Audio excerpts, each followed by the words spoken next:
வாழ்க்கையில் கஷ்டம் வருது, வாழ்க்கையில் துன்பம் வருது, இந்த மாதிரி பல விஷயங்கள் வருது, ஆனந்தமும் உடனே வருது. சரி, இப்போ இந்த கஷ்டமெல்லாம் வரும்போது கண்டிப்பாக எல்லாத்துக்குமே கவலையும் கூட வரும். கவலை கூட வருதோ இல்லையோ, கடவுள் மீது ஒரு கோபமும் வரும். என்ன இவ்வளோ கஷ்டம் கொடுக்குற, இவ்வளோ துன்பம் கொடுக்குற அப்படிங்கிற மாதிரி வரும். ஆனால் இதையெல்லாம் தாண்டி ஒரு மனிதன் மேலேற வேண்டும் என்றால், இப்போ பகைவர்கள் நமக்கு தீமை செய்தாலுமே கூட அந்த தீமை நமக்கு ஒரு பொருட்டல்ல. இது இறைவன் தொடர்ந்து கொடுப்பதாக இருந்தாலும் ஏதோ ஒரு காரணத்திற்காக தான் நடைபெறுகிறது அப்படின்னு தெரிந்து கொள்ள வேண்டும். நான் செய்யாத ஒரு விஷயம் எனக்கு சேராது. எப்பொழுதுமே நல்லா தெரிந்து கொள்ளுங்கள், நான் செய்யாத எந்த ஒரு வினையும் நமக்கு சேராது. அப்படி ஒன்று வருது, அதை இறைவன் நமக்கு கொடுக்கின்றார் அப்படின்னா நல்லா தெரிந்து கொள்ள வேண்டியது, அது எங்கோ நாம் கடன் மிச்சம் வைத்திருக்கின்றோம் அப்படிங்கிறத அதிலிருந்து தெளிவாக புரிஞ்சுக்கணும். ஏதோ ஒரு ஜென்மத்தில் யாரோ ஒருத்தருக்கு நம்ம செஞ்ச வினையானது இப்பொழுது நமக்கு திரும்பி வருகிறது அப்படின்றது தெளிவாக தெரிஞ்சுக்கணும். அப்படி ஒரு பக்குவப்பட்ட மனதிற்கு நம்ம வந்துட்டோம் அப்படின்னா பகைவர்களை கூட நேசிக்கக்கூடிய ஆற்றலை நாம் பெற்று விடுவோம். சாதாரண விஷயம் அல்லவல்லவா? ஒருத்தர் நமக்கு துன்பம் செய்கிறார் அப்படிங்கும் போது அந்த துன்பத்தை நாம் அனுபவிப்போம். அதில் எந்த மாற்று கருத்துமே இல்லை. ரொம்ப கொடுமையானதாக கூட இருக்கும். ஆனால் இது எனக்கு அதுவாக நடந்திருக்குமா அப்படின்னு யோசிச்சா ஏதோ ஒரு காலகட்டத்தில் நான் யாருக்கோ ஒன்று செஞ்சது திரும்பி வருது. ஏன்னா கர்மா அப்படிங்கிறது சாதாரண விஷயம் கிடையாது. நீ செய்யாத ஒன்று உனக்கு திரும்பி வராது. இல்லை, இப்போ புதுசாக யாராச்சும் உங்களுக்கு செஞ்சுட்டாங்கனாலும் அமைதியாக இருந்துருங்க, அது அவங்களுக்கு திரும்பி போகும். உங்களுக்கு வேறு வகையில் அது பலனளிக்கக்கூடியதாக இருக்கும். அதனால தான் சொல்கிறது, காரண காரியமின்றி இறைவன் எந்த வினைகளையும் மாற்றுவது இல்லை. ஒரு வினை உங்களுக்கு வருகிறது என்றால் அதற்கும் மூல காரணமானது ஒன்று இருக்கும். இதை தெளிவாக புரிஞ்சுக்கிட்டவங்க பகைவர்களையும் நேசிக்கக்கூடியவர்களாக இருப்பார்கள். ஏன்னா இப்போ ஒரு வேளை அந்த எதிரிகளோ பகைவர்களோ உங்களுக்கு அந்த தீங்கை செய்யாமல் விட்டிருந்தால் அது இன்னும் வேறு விதமாக வேறு அளவுகோளுடன் அது நம்மை பாதிக்கக்கூடும். அப்போதைக்கு அந்த வினையை நான் கழிக்க வேண்டும் என்றதற்காக இறைவன் அதை கொடுத்திருக்கிறார் அப்படிங்கிறத நம்ம உணர்ந்து கொள்கின்றோம். அப்படிங்கும்போது கண்டிப்பாக எல்லாத்தையும் சாதாரணமாக எடுத்துக்கக்கூடிய மனநிலைக்கு அது கொண்டு விட்டுரும். அப்போ தான் அந்த மனசில் அந்த யதார்த்தம் அப்படிங்கிறது வரும். இப்படி நினச்சிட்டோம் அப்படின்னா புதுசாக நம்ம மனசில் யாருக்கும் கேடு நினைக்க மாட்டோம். ஏன்னா இந்த வலி நமக்கு அதிகமாக இருக்கிறது அப்படிங்கும் போது இதை நாம் ஒருவருக்கு திரும்ப செய்கின்றோம் அப்படிங்கும் போது எவ்வளோ வலி ஏற்படும் அப்படின்னு நமக்கு தெரியும். இன்னொன்று, ஏதோ செஞ்சனால தான் இப்போ இந்த வலியானது நமக்கு வந்திருக்கிறது. அதனால் தயவு செஞ்சு இனிமேல் எதுவும் செய்யாமல் இருந்தோம்னா இந்த மாதிரி பிரச்சனைகள் நமக்கு வராமல் இருக்கும் அப்படிங்கிற அந்த ஒரு தெளிவானது அந்த மாதிரி காலகட்டங்களில் தான் உண்டாகும். அதை பொறுமையாக அணுகணும். அதுக்கான ஆற்றலை இறைவனை எல்லாத்துக்கும் கொடுக்கட்டும் அப்படின்னு தான் வேண்டிக் கொள்ளலாம். ஒரு சின்ன விஷயம், இதை புரிஞ்சுக்கிட்டோம் அப்படின்னா இப்போ நம்ம சொல்லக்கூடிய விஷயத்துக்கு உங்களுக்கு இது உறுதுணையாக இருக்கும். இப்போ நிலம் பக்குவப்படுத்தப்பட்ட நிலம், நம்ம என்ன பண்ணுறோம் அப்படின்னா விதையை மட்டும் அங்கே போட்டு வைக்கிறோம். போட்டதுமே முளைச்சிடுமா அப்படின்னா முளைக்கிறதுக்கு வாய்ப்பு இல்லை. ஏன்னா எந்த ஒரு வினை நடக்கணும்னாலும் பஞ்சபூத சேர்க்கை ஒரு விகிதத்தில் இருந்தால் தான் இது நடைபெறுகிறது. இருந்தாலும் அந்த விதை முளைத்து மரமாவதற்கு அடிப்படை அப்படின்னு பார்த்தோம் அப்படின்னா நிலம், அதிகபட்ச தேவை நிலம் அப்படிங்கிறது. அதுக்கப்புறம் நீர், பஞ்சபூத சேர்க்கையில் இருக்கக்கூடிய ஒவ்வொரு சக்திகளும் அதற்கு தேவை. அப்ப இந்த விதை முளைப்பதற்கு ஆதாரமாய் விளங்குவது அப்படின்னு பார்த்தோம்னா பஞ்சபூத சேர்க்கை. சரிங்களா? இந்த பஞ்சபூத சேர்க்கை ஒரு சீரான விகிதத்தில் இருக்கும் போது அந்த விதையானது முளைத்து வெளியே வருகிறது. அந்த விதை முளைத்து வெளியே வருவது மட்டும் இல்லாமல் தான் எந்த இடத்தில் பிறந்ததோ, ஆதி அப்படின்னு சொல்லக்கூடிய இடம், சரிங்களா? ஆரம்ப இடம் அப்படின்னு சொல்றது ஆதி அப்படின்னு நம்ம சொல்றோம். இப்ப இந்த ஆரம்ப இடத்தை விட்டு விலக ஆரம்பிக்கிறது. விலக ஆரம்பிக்கிறது நம்ம என்ன இதுல சொல்றோம்னா, அது தன்னை மறந்த நிலையில் மேலே மேலே வளர்கிறது. அந்த புவியீர்ப்பு விசைக்கு எதிராக அந்த மரமானது வளர்ந்து கொண்டே செல்கிறது. மரம் வளர்ச்சி அடைகிறது. ஆனா ஒரு விஷயத்தை நம்ம தெளிவா புரிஞ்சுக்கணும். அந்த இரண்டு இலைகள் மற்ற இரண்டை உருவாக்குகிறது. அப்படியே அது பல்கி பெருகி பல கிளைகளை உருவாக்குகிறது. கிளைகள் பருத்து பருத்து மரமாக அது பெரிய விருட்சமாக மாறுகிறது. ஆனாலும் ஒரு விஷயத்தை தெரிஞ்சுக்கணும், ஆரம்பத்தை இடத்துக்கே நம்ம திரும்பி வந்துதான் ஆகணும் அப்படிங்கிறது தான் விதி. ஆரம்பிச்ச இடத்துக்கே நம்ம மீண்டு வர வேண்டும் அப்படிங்கிறது தான் விதி. இதை தெளிவா புரிஞ்சுக்கிட்டீங்க அப்படின்னா ரொம்ப எளிதா இருக்கும். இப்ப ஆரம்ப காலகட்ட இலை, அதுதான் ஆரம்பம் இல்லைங்களா? இப்ப அது முளைச்சு 2 இலை விட்டுச்சு, அதுக்கப்புறம் அதன் மூலமாக பல இலைகள் வந்தன. அந்த ஆரம்பித்த 2 இலைகள் எங்கே போகும்? பழுத்து மீண்டும் நிலத்திற்கே தான் உரமாகும். அந்த மீதி கிளை, அதோட தண்டு, இந்த மாதிரி நிறைய சொல்லுவோம். எல்லாமே ஒரு காலகட்டத்தில் எங்கு ஐக்கியமாக வேண்டும் என்றால், எந்த இடத்தில் பிறந்ததோ அந்த இடத்தில் அது ஐக்கியமாக வேண்டும். அதுதான் உலக நியதி அப்படிங்கிறது. அது நீங்க எதுக்கு எடுத்துக்கிட்டாலும் சரிதான், எந்த பொருளா எடுத்துக்கிட்டாலும் சரிதான், எந்த உயிரினமா இருந்தாலும் சரிதான், எல்லாமே எந்த இடத்தில் தோன்றியதோ அந்த இடத்தில் தான் அது சேர வேண்டும் என்பது நியதி. இது ஒரு உதாரணத்துக்காக நான் சொல்றேன். இந்த மரமும் சரி, கிளையும் சரி, எல்லாமே மண்ணில் தான் திரும்பியும் மடிகிறது, அதோட தான் இணக்கமாய் சேர்கிறது. இந்த மாதிரி ஒரு உயிரின தோற்றம், அதுலயும் நம்ம சிறப்பா சொல்றோம் இல்லையா? இந்த மனித பிறவி அப்படிங்கிறது கிடைத்தற்கு அரிய பிறவி அப்படின்னு சொல்றோம். கிடைத்தற்கு அரிய பிறவி அப்படின்னு சொல்றோம். இந்த மனித தோற்றம் எப்படி உருவானது, எங்கிருந்து உண்டானது அப்படின்லாம் பல விதங்கள்ல ஆராய்ச்சிகள் போனாலும், அந்த எல்லாம் அல்ல அந்த பரம்பொருள் அப்படிங்கிறவர்கிட்ட இருந்து நம்ம வந்திருக்கோம் அப்படின்னா, நம்ம மீண்டும் செல்ல வேண்டிய இடம் எது என்பதை தெளிவாக தெரிந்து கொள்ள வேண்டும். மீண்டும் நாம் பரம்பொருளையே தான் சேர்ந்தடைய வேண்டும். அதுதான் நம்ம வாழ்க்கையோட உன்னதமான விஷயமா இருக்கும். தான் செய்ய வந்த வேலைகளை எல்லாம் முடித்து விட்டால், தனக்கு என்ன விதிக்கப்பட்டிருந்ததோ எல்லா கடமைகளையும் நான் சரிவர முடித்து விட்டேன் என்றால், மீதம் இருக்கின்ற வாழ்க்கை எதற்காக அப்படின்னா, பரம்பொருளை தேடுவது, அவருடன் இணக்கம் கொள்வது, அவருடன் இரண்டர கலந்து விடுவது என்பதாக இருக்கும் பொழுது அந்த வாழ்க்கையானது அர்த்தம் பெறுகிறது.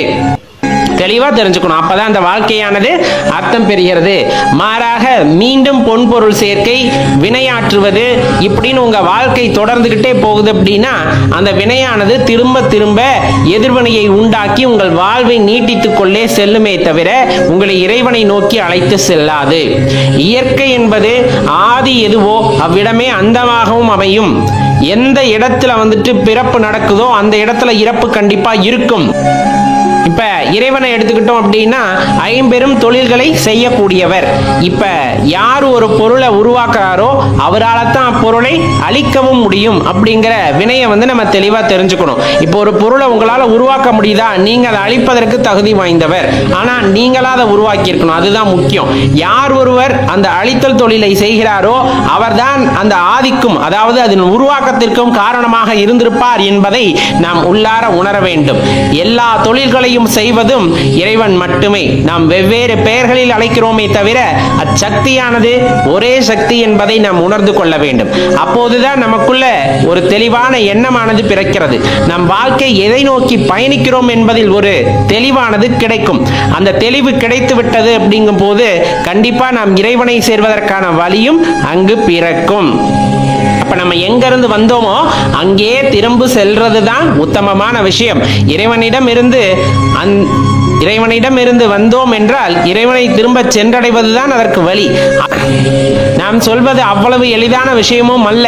அதற்கான வழிகளை நாம் தேடி அதற்கான பயிற்சிகளை மேற்கொள்ளும் பொழுது கட்டாயமா அந்த பாக்கியமானது நமக்கு கிடைக்கும் அப்படிங்கறத உங்க மனதில் ஆழமா வைத்துக் கொள்ளுங்கள். அது உங்களை மென்மேலும் உயர்த்தும் அப்படிங்கறதுல எந்த மாற்று கருத்தும் இல்லை நண்பர்களே. சிவபெருமானுடைய பெருமைகளை பேச வேண்டுமா அப்படின்னு கேட்டா, பேசணுங்கிற அவசியமோ கட்டாயமோ யாருக்கும் இல்லை. ஆனா இந்த பிரபஞ்சத்தை பத்தி நம்ம யோசிக்கலைன்னா கூட, குறைந்தபட்சம் நம்ம ஊரை பற்றி நம்ம யோசிக்கலைன்னா கூட, அதற்கடுத்தாற்படியாக நம் குடும்பத்தை பற்றி யோசிக்கவில்லை என்றாலும் கூட, நம்மை பற்றி நாம் யோசித்து பார்த்தோம் என்றாலே நாம் சிவபெருமானின் புகழை பாடுவோம், கண்டிப்பாக பாடுவோம். ஏன்னா ஒரு பிறப்பு அப்படிங்கிறது அவ்வளவு எளிதில் நிகழ்ந்து விடுவது அல்ல.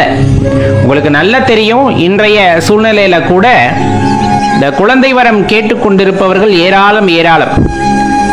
அதனையும் தாண்டி அந்த ஓர் உயிர் ஜனித்து வருகிறது என்றால் அது பல போராட்டத்திற்கு பிறகுதான் அந்த கருப்பைக்குள்ளே வந்து ஒரு செல், நாம் சொல்வது போல ஒரு செல்லாக உள்ளே வந்து அந்த ஒரு செல் பலவாக பெருகி பெருகி பெருகி அது ஒரு உருவம் அடைகிறது என்றால் அதுவே சற்றே ஒரு விசித்திரமான நிகழ்வு தானே. இப்படித்தான் அது உருவம் அடைய வேண்டும் அப்படிங்கறதெல்லாம் யார் வகுத்து வைத்த இலக்கணம் அப்படின்னு கேட்டா இன்றளவும் யாருக்கும் தெரியாது. கையாக வளர்கிறது, காலாக வளர்கிறது, ஒரு செல் இத்தனை இலையும் தாங்கி வந்து உருமாறுகிறது. அத்தனை பிரச்சனைகளையுமே தாண்டி அந்த கரு வந்து ஒரு உயிராக மாறி அது இந்த பூவுலகளே அவதரிப்பது அப்படிங்கிறது, ஜனிப்பது அப்படிங்கிறது அதிசயத்திலும் அதிசயம் சொல்ல போன. அந்த 10 மாதம் தவமாக தவமிருந்து இந்த மானுட வாழ்க்கையை வாழ்வதற்காக ஒரு உயிர் இந்த பூமிக்கு வருகிறது என்றால் அது சாதாரணப்பட்ட விஷயம் அல்ல. அப்படி ஜனித்தவர்களில் ஒருவர் தான் நாம் அப்படிங்கிறத தெளிவா தெரிஞ்சுக்கணும். சரி, ஜனித்ததோடு முடிந்து விட்டதா? அதன் பிறகு உடலானது வளர்ச்சியடைந்து ஒரு குறிப்பிட்ட அளவுக்கு பின் சுருங்க ஆரம்பிக்கின்றது. சுருங்க ஆரம்பிக்கிறது என்றால் நாம் தோற்றத்தை சொல்கின்றோம்.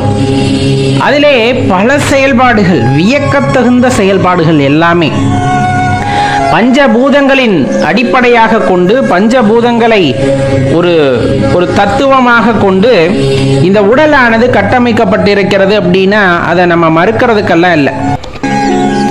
இந்த பஞ்சபூத கூறுகள்னு சொல்றோம் இல்லையா, தோல், எலும்பு, நரம்பு, தசை, நீர், ரத்தம், மூளை, நினம், சுக்கிலம், உணவு, உறக்கம், பயம், கூடல், இந்த மாதிரி எல்லாமே பார்த்தீங்க அப்படின்னா ஒவ்வொன்றுமே ஒவ்வொரு பொருளாக, அதாவது பஞ்சபூதங்களின் வடிவாக இந்த உடலானது ஒவ்வொரு கூறாக இருக்கிறது. இதுல நம்ம நடக்கிறது, ஓடுறது, கிடக்கிறது, அப்படியே தத்தி தத்தி போகிறது, நம்ம கொண்டுள்ள குரோதம், லோபம், மோகம், மதம், மாச்சரியம், இந்த மாதிரி விஷயங்கள், இன்னும் சொல்ல போன செய்கிற வேலைகள், பேசுறது, நடக்கிறது, கஷ்டப்பட்டு உழைக்கிறது, மகப்பேறு, இந்த மாதிரி எல்லாம் காற்று வகை தச வாயுக்கள் உடம்பிலே, நரம்பு, தசை, எலும்பு, தோல், இந்த மாதிரி அடுக்கிக்கிட்டே போறோம். இப்ப நம்மளை என்ன நினைச்சுக்கிறோம்? ஒரு மனிதன் அப்படின்னு நினைச்சுக்கிறோம் இல்லையா? அந்த மனிதன் அப்படின்னு நினைக்கிறதே சரியா அப்படின்னு பார்த்தோம்னா இதெல்லாம் பல கூறுகளாக, தசை மறைத்திருக்கிறது, நரம்பு இடையே இருக்கிறது, இரத்த நாளங்கள் இருக்கிறது, எலும்புகள் இருக்கிறது, இத்தனையும் ஒரு கூறாக ஒரு இடத்திலே ஒரு தோளால் போர்த்தப்பட்டு ஒரு வடிவாக மாறியிருக்கிறது. இதெல்லாம் வளர்கிறது. தேவைப்பட்டால் அந்த இடத்திலே அது வந்து ஒரு குறிப்பிட்ட அளவிலே அந்த வளர்ச்சியை நிறுத்தி விடுகிறது. இதனுக்குன்னு ஒரு வாழ்க்கை, எல்லாத்து உடலிலும் இந்த மாற்றங்கள் நடைபெறுகிறது. எப்படி இப்ப நம்ம சொன்ன எல்லா மாற்றங்களும் நிகழ்கிறது. எல்லாருக்குமே உடலானது வளர்ச்சி அடைகிறது, ஒவ்வொரு திசுக்களும் வளர்ச்சி பெறுகிறது, அதுல எல்லாம் எந்த சந்தேகமும் இல்லை. ஆனா எல்லாத்துக்கும் வாழ்க்கை முறை ஒரே மாதிரி இருக்கா அப்படின்னா அந்த வாழ்க்கை முறையானது ஒரே மாதிரி இல்லை, ஒவ்வொருத்தருக்கும் ஒவ்வொரு மாதிரி இருக்கிறது. அது இங்கு பிறக்கின்ற விலங்குகள் ஆகட்டும், மனிதர்களாகட்டும், எல்லாமே சுகபோக வாசிகளாக இருப்பவர்களும் உண்டு, அந்த சுகங்களை கொஞ்சம் கூட கண்டறியாதவர்களாக இருப்பவர்களும் உண்டு, மத்தியமமான வாழ்க்கையை வாழ்பவர்களாகவும் உண்டு. இது மிருகத்திற்கும் பொருந்தும், மனிதர்களுக்கும் பொருந்துகிறது. இப்படிப்பட்ட வாழ்க்கை அல்லது இப்படியெல்லாம் அமைத்து, எப்படி எலும்பு, நரம்பு, இரத்த நாளங்கள், சதை, அதுக்கு மேல ஒரு தோல், ஐம்புலன்கள், கண், காது, மூக்கு, இந்த மாதிரி எல்லாம் கை கால்களை எல்லாம் கொடுத்து ஒரு உருவமாக கொடுத்து அதில் உயிராக விளங்குகின்றவர் இறைவன். இந்த உடலுக்கு உயிராக விளங்குகின்றவர் சிவபெருமான்.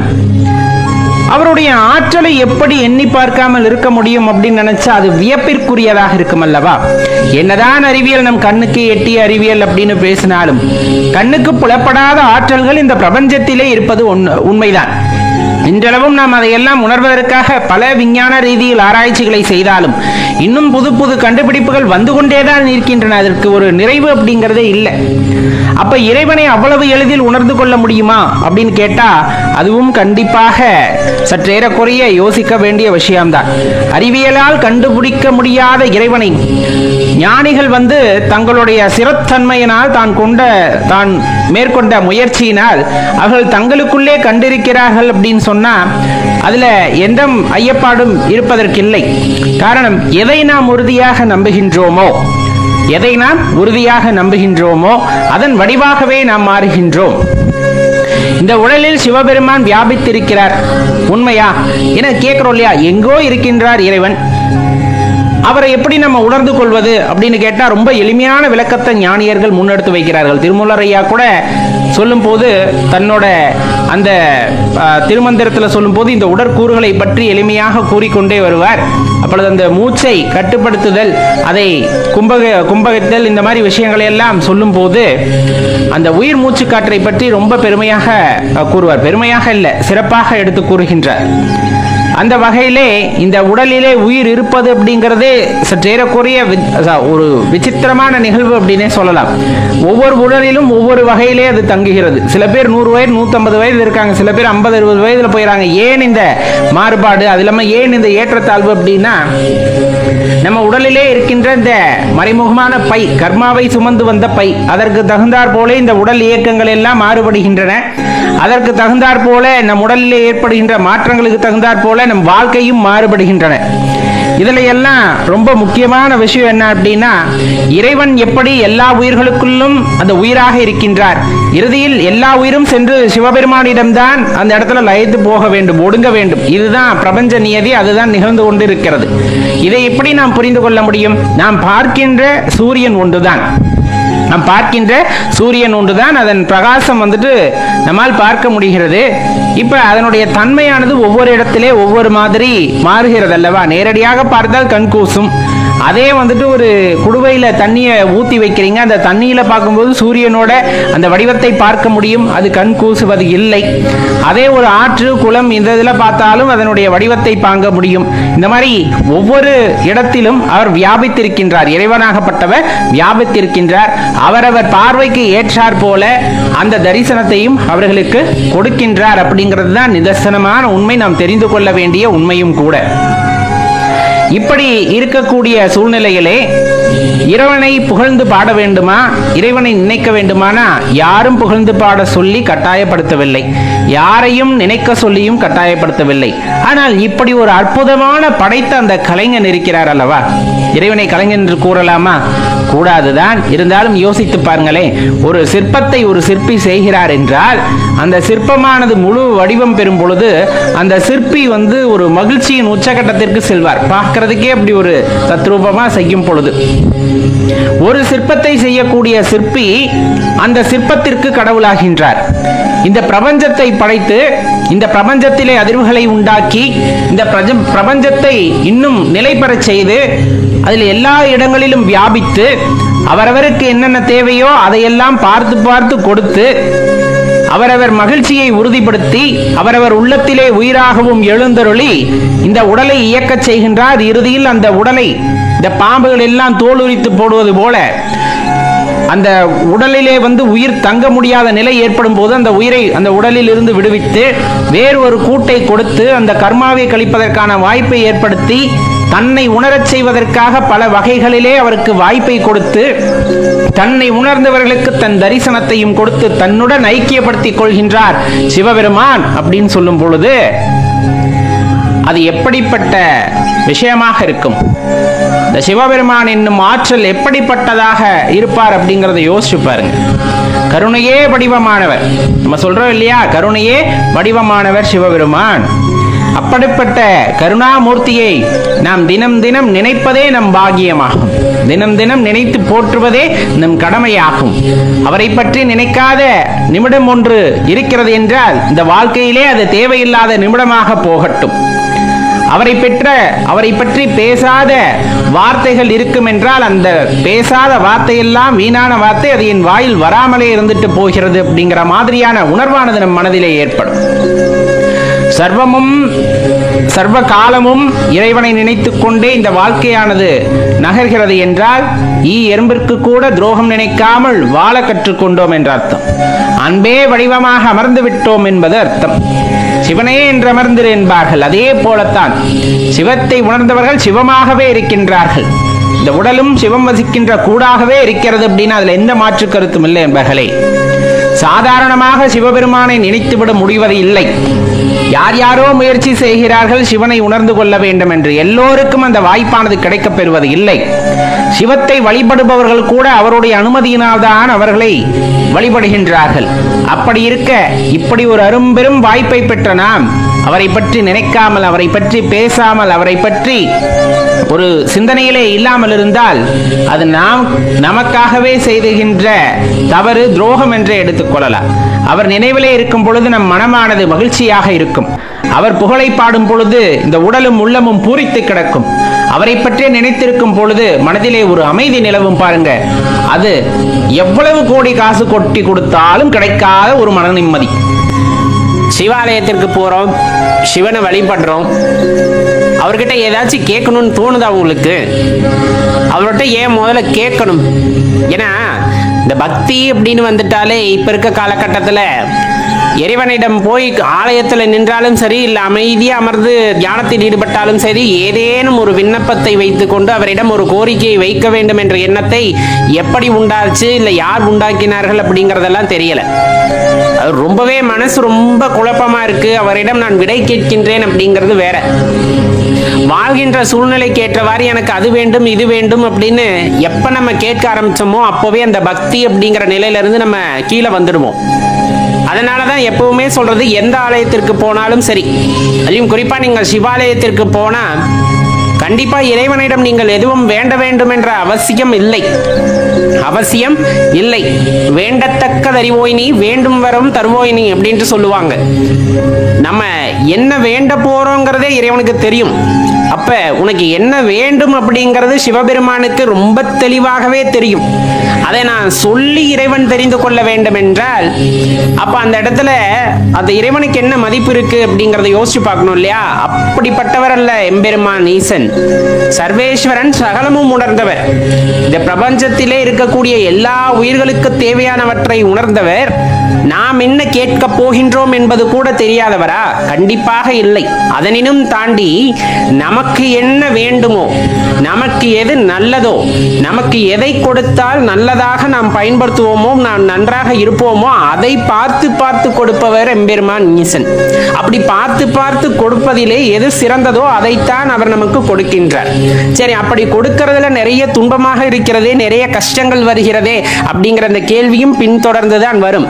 கண்டிப்பாக எல்லா இடத்திலும் மேடு பள்ளமே இல்லாமல் ஒரே சீராக ஒரு இடம் செல்கிறது என்றால் அது ஒரு இடத்துல கட்டுப்பாடு இல்லாத பகுதியாக சென்றுவிடும். ஒரு இடத்துல மேடும் பள்ளமா இருக்குன்னா நம்ம நிதானிச்சு போக ஆரம்பிப்போம். வாழ்க்கையில எல்லா மேடு பள்ளங்களும் வரத்தான் செய்யும், இன்பம் துன்பம் வரத்தான் செய்யும். அப்படி வரும்போதுதான் அந்த உயிரானது பக்குவப்படும். உயிர் எதற்கு பக்குவப்பட வேண்டும்? ஏன்னா இன்ப துன்பம் என்று இரண்டு வேறு பகுதிகள் உள்ளன. அந்த இரண்டையும் ஒரே நோக்கில் பார்க்கக்கூடிய ஆற்றல் ஒருவனுக்கு வருகிறது அப்படிங்கும் போதுதான் அந்த மனமானது பக்குவ நிலையை நோக்கி பயணிக்க ஆரம்பிக்கும். பக்குவம் என்பதை அடைவதற்கு பல ஆண்டுகள் ஆனாலும் அந்த பக்குவம் என்று ஒன்று உண்டு. அதனை நோக்கி நாம் பயணிக்க ஆரம்பிக்கும் போதே வாழ்க்கையோட அந்த உன்னதமான அர்த்தமானது நிறைவேற ஆரம்பிக்கின்றது. அதனால்தான் ஆங்காங்கே மேடுகளும் பள்ளங்களும் நம் வாழ்க்கையிலே ஏற்படுகின்றது. நீங்க ஏதாச்சும் ஒரு விஷயம் செய்யணும்னு நினைக்கிறீங்க, ஏதாவது ஒரு விஷயம் செய்யணும்னு நினைக்கிறீங்க, உங்களுக்கு ஒரு பிடிமானம் வேண்டும், அது நடக்க வேண்டும் அப்படின்னு நீங்க நினைத்துட்டாலுமே கூட அதை இறைவனிடம் போய் சொல்லிவிடுங்கள். நான் இதை செய்ய வேண்டும் என்று இருக்கின்றேன், நான் செய்ய போகின்றேன் என்று அவர் மீது பாரத்தை போட்டுவிட்டு, சிவபெருமான் மீது பாரத்தை போட்டுவிட்டு நீங்கள் பாட்டுக்கு அந்த செயலை செய்ய ஆரம்பித்து விடுங்கள். ஏனால் அது அவர் வழிகாட்டியது. உங்களுக்கு ஒரு எண்ணம் தோன்றுகிறது, ஒரு விஷயத்தை செய்ய வேண்டும் என்ற எண்ணம் உங்களுக்குள் உண்டாகிவிட்டது அப்படின்னா அந்த எண்ணத்தை அடிப்படையாக கொண்டு நீங்கள் செயல்பட ஆரம்பிக்கின்றீர்கள்.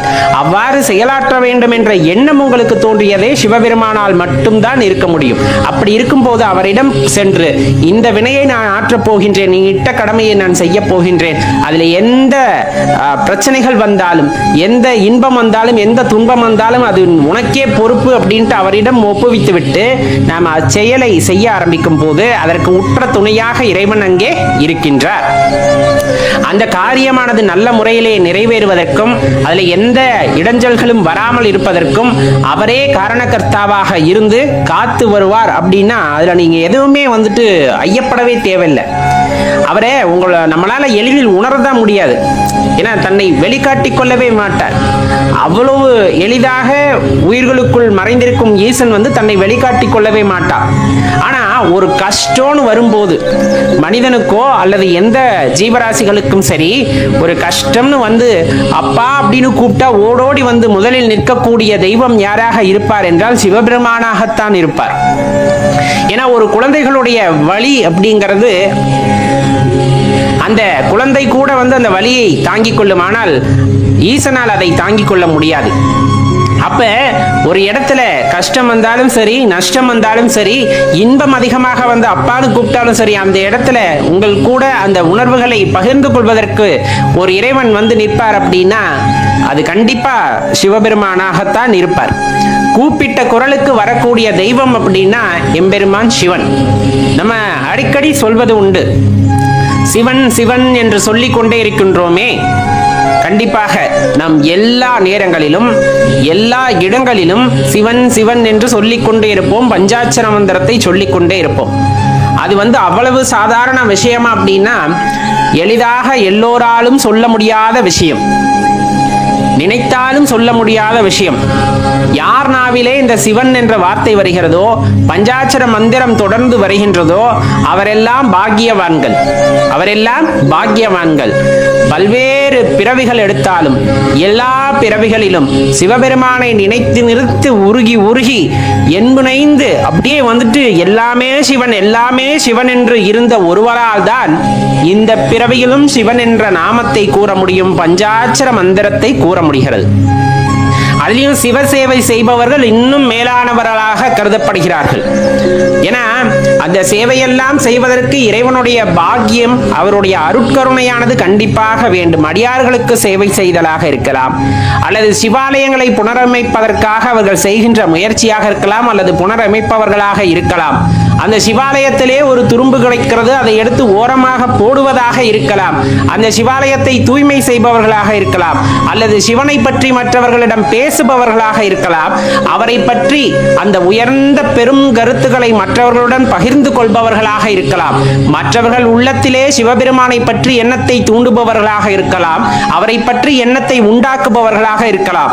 இப்படி எந்த வாய்ப்பு உங்களுக்கு கிடைத்திருந்தாலும் அந்த வாய்ப்பு நீங்களே தேடிக்கொண்டது அன்று.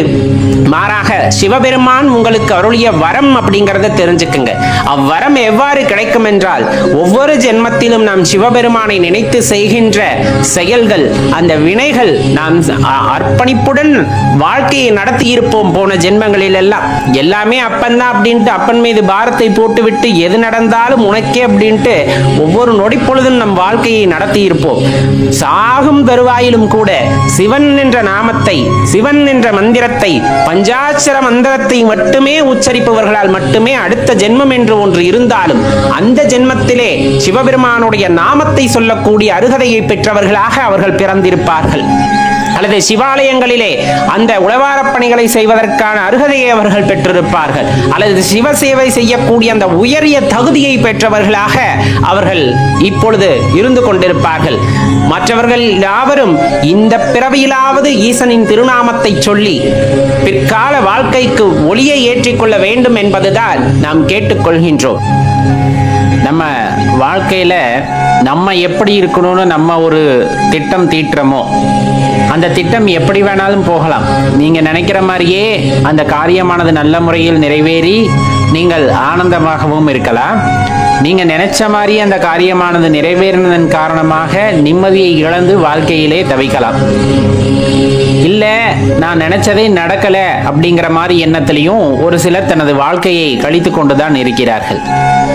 இப்ப இதுல எதை நான் வந்துட்டு எடுத்துக்கிறது? நான் வாழ்க்கையில இந்த மாதிரி இருக்கணும்னு ஆசைப்பட்டேன், அதே மாதிரிதான் கடவுள் எனக்கு எல்லா வாய்ப்புகளையும் கொடுத்திருக்கார், எல்லாமே இருக்கு. ஆனா மனசுல நிம்மதி மட்டும் இல்லை, மனதில் சந்தோஷம் மட்டும் இல்லை அப்படிங்கிறவங்களோட எண்ணிக்கை இந்த பூமியிலே ரொம்ப அதிகம். ஏன் இப்படி? நான் கேட்கறேன், கேட்டதும் கிடைச்சிருச்சு, ஆனா எனக்கு மனசுல நிம்மதி இல்லையே அப்படின்னு கேட்டா ஒரே ஒரு விஷயத்த தெளிவா தெரிஞ்சுக்கணும். வேண்டும் அப்படிங்கிற மனதின் காரணமாகவும் போதாது அப்படிங்கிற அந்த மனதின் காரணமாகவும் தான் இந்த பிரச்சனையானது நமக்கு உண்டாகின்றது.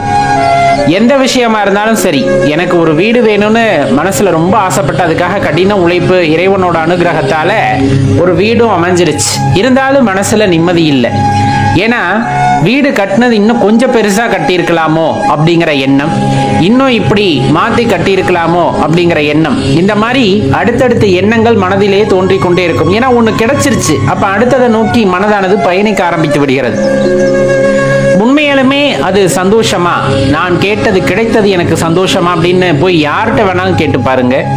100ல 90 பேர் இல்லை எனக்கு இன்னும் சந்தோஷம் கிடைக்கவில்லை அப்படிங்கறத தான் சொல்லுவாங்க. 10 பேர் இன்னும் முடிவெடுக்க முடியாம தடுமாறிக்கிட்டு இருப்பாங்க. எல்லாருமே நான் எடுத்த முடிவின் காரணமாக சந்தோஷமா தான் இருக்கேன் அப்படின்னு சொல்றவங்களோட எண்ணிக்கை மிக மிக மிக சொற்பம். அப்பதான் ஒரு கேள்வியானது நம் மனதிற்குள்ளே எழுகின்றது.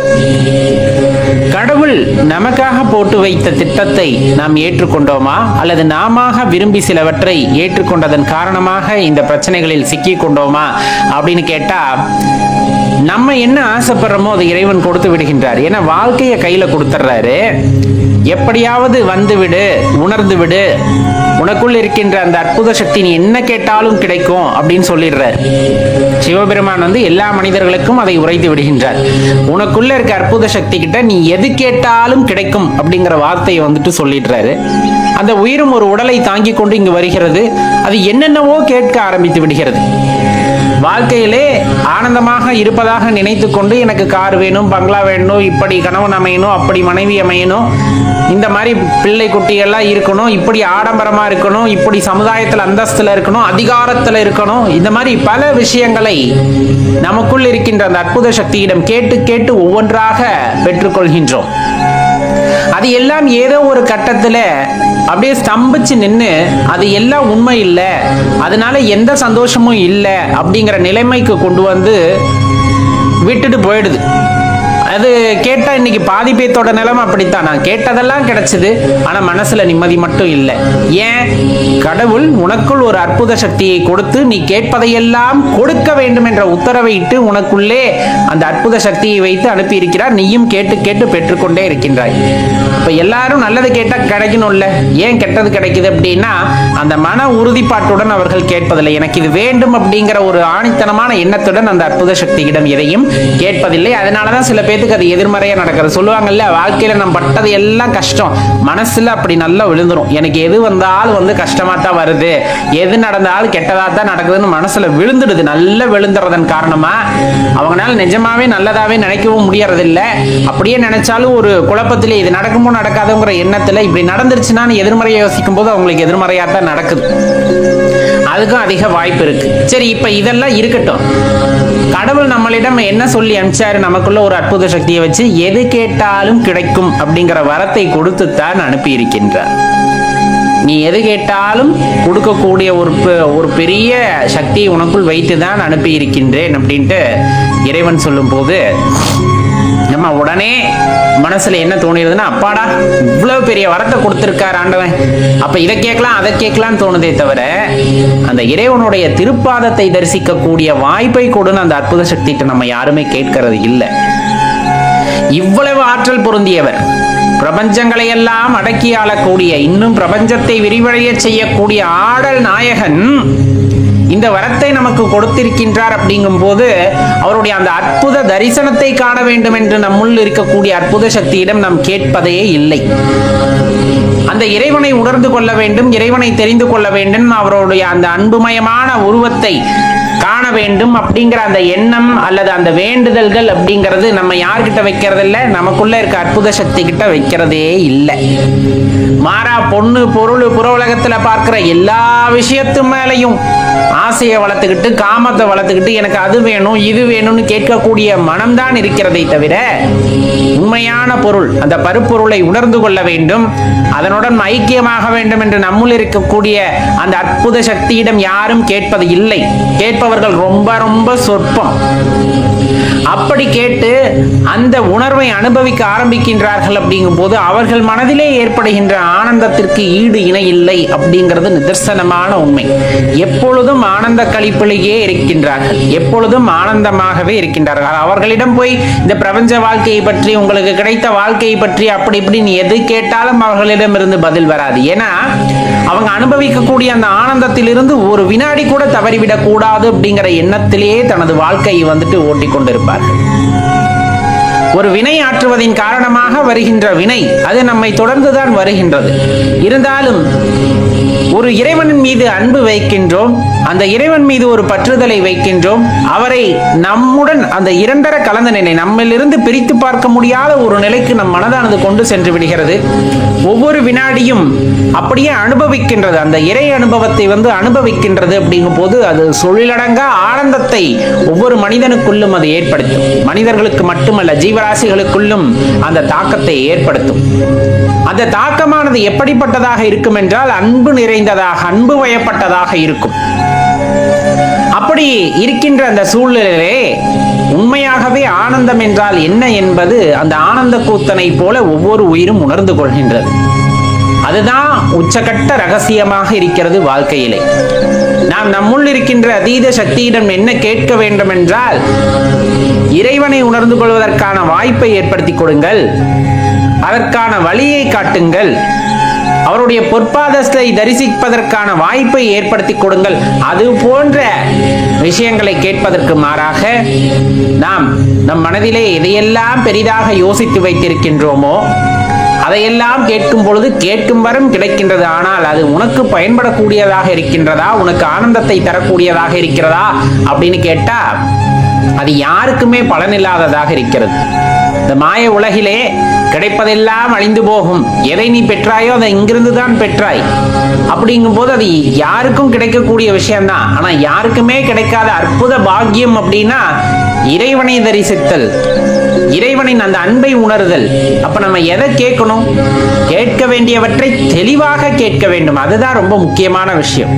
அறகுறையா சில விஷயத்தை தெரிஞ்சுக்கிட்டு அதன்படி நாம் செல்கின்றோம் அப்படிங்கும் போது கண்டிப்பா நம் வாழ்க்கையிலே மேடு பள்ளங்கள் இருக்கத்தான் செய்யும். மேட்டிலே இருந்து பள்ளத்தை பார்த்தால் பயமாக இருக்கும், பள்ளத்திலே இருந்து மேட்டை பார்த்தால் கொஞ்சம் கனமாகத்தான் இருக்கும். இருந்தாலும் வாழ்க்கை என்பது நகர்ந்து கொண்டே இருப்பதற்கான சாலையாகத்தான் இருக்கிறது. இறைவன் அப்படிப்பட்ட சாலையைத்தான் நமக்கும் கொடுத்திருக்கின்றார். கொஞ்சம் கொஞ்சமாக கடந்து போகும் பொழுது கண்டிப்பா இறைவன் இட்ட கட்டளைப்படி நாம் செல்லும் பொழுது, ஏன்னா நம்ம என்ன திட்டமிட்டாலும் அந்த திட்டம் ஏதேனும் ஒரு இடத்திலே போய் நின்றுவிடும். ஆனால் இறைவன் நமக்காக ஒரு திட்டத்தை தீட்டுகிறார் அப்படிங்கும் போது அதிலே நீங்கள் தொடர்ந்து பயணிக்கிறீர்கள் அப்படிங்கும் போது அந்த திட்டமானது உங்களுக்கு ஏற்ற திட்டமாக இருக்கும்.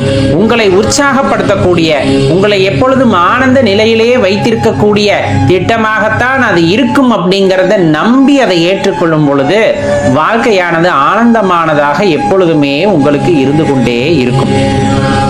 மாறாக நாம் எடுக்கும் முடிவுதான் சரி அப்படிங்கிற மாதிரியான ஒரு மாய தோற்றத்திலே நாம் மாட்டிக்கொள்ளும் பொழுது, சிக்கிக்கொள்ளும் பொழுது வருகின்ற எல்லாவற்றையும் நாம் தான் எதிர்கொள்ள வேண்டியது இருக்கிறது.